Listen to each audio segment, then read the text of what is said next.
In the year 2018, 29-year-old Grant was living in his parents' guest house completely rent-free. He'd never lived alone, and this was his first time living alone. Due to lack of attendance, he was kicked out of an anesthesiology school and was also fired from the job as a nurse for stealing medicines. Well, it was during this time when he did something that might leave you with your mouth wide open in shock. During that time, he decided to go on a different porn site, which were different from the regular sites of pre-recorded videos.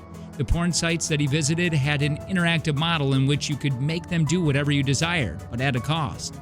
And you would have to pay some certain amount to have the model perform as per your desire.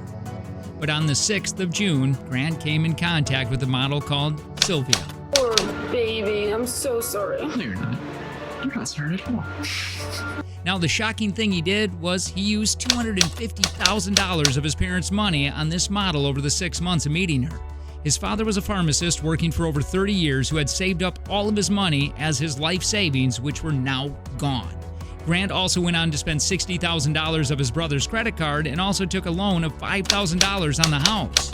After Grant's family discovered this huge expense made by him, they immediately sent him to a behavioral rehabilitation center for porn addiction. After Grant was back from the rehabilitation center, his father decided to show him a 2-page rule that he had to follow if he wanted to stay in the house with his parents. And one of the rules was to break all contact with Sylvia. But only after a few weeks, the family found out he was still making contact with the model, which later turned into a heated argument that almost resulted in a physical altercation. Grant was later kicked out of the house for breaking the rule which he had agreed not to break. The next day after Grant was kicked out of the home, police received a call from Grant Amato's girlfriend, who told them that Cody was not picking up his phone and hadn't shown up to work that day. Upon the arrival of the police at Cody's house, they found the whole family dead from multiple gunshot wounds, and the first prime suspect was Grant. After that, Grant's called over by the police and taken for interrogation, but they have not informed him of why he is in the interrogation room. The detective takes it slow and asks him for a drink, and talks casually to make him comfortable, which is a great tactical strategy to create a connection with the suspect. I'm here. Hey, we really appreciate you coming up here with us, and any time during this you need to stop and go to the bathroom, want a drink,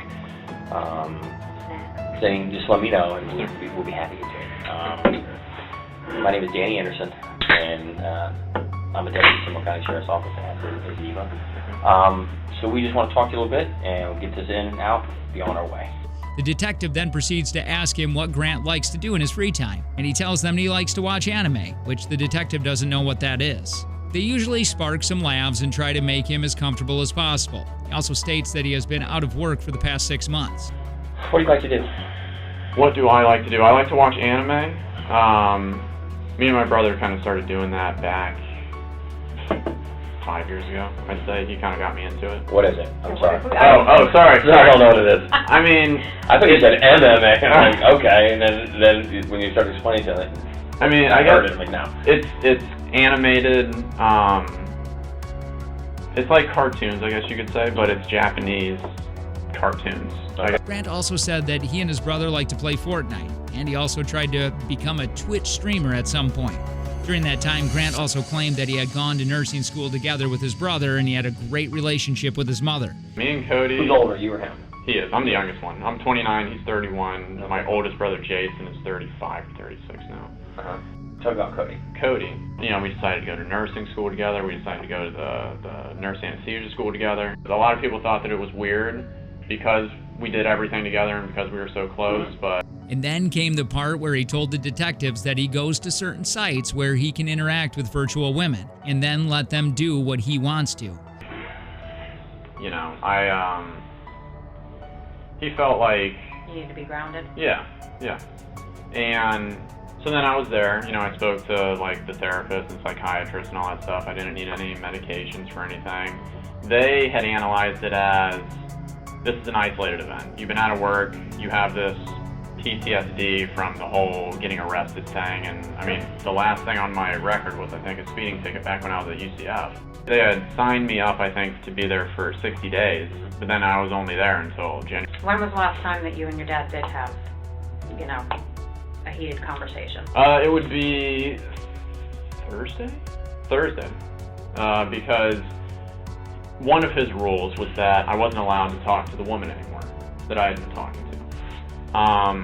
But I guess you could say behind the scenes, my mom would let me talk to her. Grant then goes on to say how he met with his brother on the side of the road during this time. According to Grant, Cody had left his work earlier that day to meet up with him on the side of the road.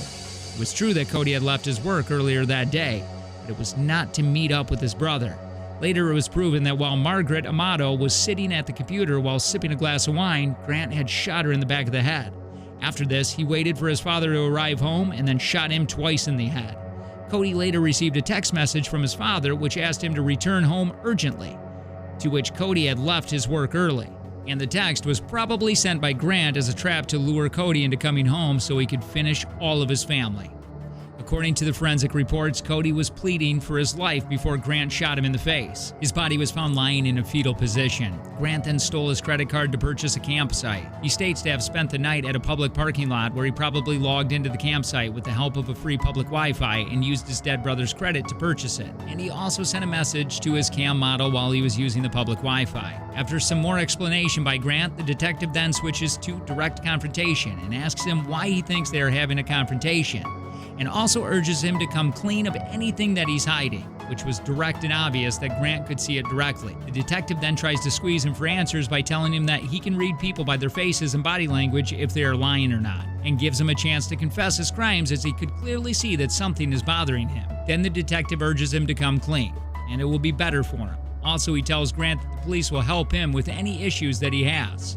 You may also notice that the female detective is trying to interject something useful now and then, but as she was not in the lead of this interrogation and the other detective was in charge of him to bring out the truth from him. How he went on to kill all of his family members and then went to a public parking lot to jerk off to a webcam model. Now the detective then adds some sympathy and tries to get him to come clean about the family shooting, and consoles him that the detective himself is willing to help anyone that tells the truth and will be there to help them anytime they need. The detective again goes on for another hour to make him confess to the crimes, but Grant denies everything and acts disinterested in this topic. After this, the detective asks Grant if his dad had threatened to kill him in the past, and to which he agrees. But even after all of the threat and sympathy, Grant was not going to confess to his crimes. Then the detective decides to step up the game and offer him a life preserver in exchange for his confession in the shooting of the family.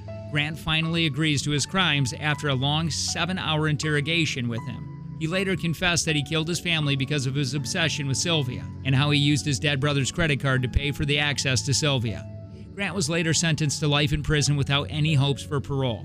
Grant's obsession with the cam girl that he never met in person led to a horrific end to both him and his family. His dad spent money on his rehabilitation, even after he had spent his dad's whole life savings, yet Grant ended up killing him. Do you think the punishment he received for the crime he committed was enough or not?